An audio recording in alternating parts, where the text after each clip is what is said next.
Oh, that's a very good point. I do find that it's probably one of the top three challenges of seeing people with menopause and perimenopause. And I think it's probably hits the heart more than any of them because it hits women both physically and emotionally. So the impact on gaining weight has this ripple effect in the body. So with this changed body image, women are looking in the mirror going, who are you? I'm such a departure from who I was to who I've now become. And it's unnerving, and it shakes self-confidence, and it shakes, the very essence of who you're coming from. Well, especially if it's someone who's been very attached to, looking a certain way, getting a certain amount of attention for looking a certain way, and suddenly you feel that you want to cover up rather than express yourself in what you're wearing. Exactly right. And there's a few things to look at, but, one reason why this is happening is that one of estrogen's very important roles in the body is to regulate fat burning and regulate fat distribution. So fat burning and fat distribution. So if I put it this way, when estrogen and progesterone start to decline, the body starts to freak out. It's like, what's happening? It goes into high alert. It goes into danger mode. It goes into this perceived impending doom. So in the body's wisdom, she decides to store fat. Yes, let's protect. By By the way, anyone listening who's rolling their eyes at the moment, I just want to say, no, she hasn't just let herself go.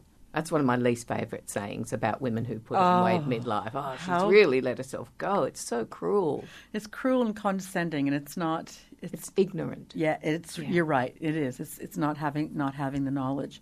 So that your body's holding this fat, and think it's going into hibernation or something. But you're like, really, thanks, but no thanks, body. I don't need this fat, and it holds it in adipose tissue, which basically means our fat storing areas, which are our gut, our butt, and our thighs. Guts, butts, and thighs. And for some of us, upper arms. Upper arms. So because it's storing the fat and our fat burning is slowed down, we're gaining the weight, but then also our metabolism is lower. So it's a bit of a double whammy. What can we do? Are there foods that help rather than hinder? Are there habits that help rather than hinder? Are there supplements? Yep, all of the above. And it can be really confusing out there because there's, oh my gosh, how intimidating is the internet when you're looking at diets. Everything promises something under the sun. But a few things that I feel we need to do as we get older, because, some of our systems do slow down. It's really getting organized and being more of a conscious eater other than a reactive eater. So, going to the supermarket and going, yeah, I'm going to get the fresh fruit and the vegetables and also doing that bulk cook. I'm a massive fan of bulk Make it easy for cooking. yourself. Yeah. Because if you're tired and you're stressed and you look in the fridge and there's only ingredients, what are we going to have? Take out. Take out toast, pasta, you know what I mean? The easy stuff, the Yes. easy gets, which are not going to promote getting our bodies in the shape that we want them in. Another thing to look at is women think they're doing themselves a favor and not eating often. But what that does is it slows down our fat burning and it dysregulates our blood sugar. So our fat burning, it wants something to do. So eating at regular intervals throughout the day, it doesn't have to be elaborate, it doesn't have to be a main meal, but especially protein, it just keeps that fat burning fires going.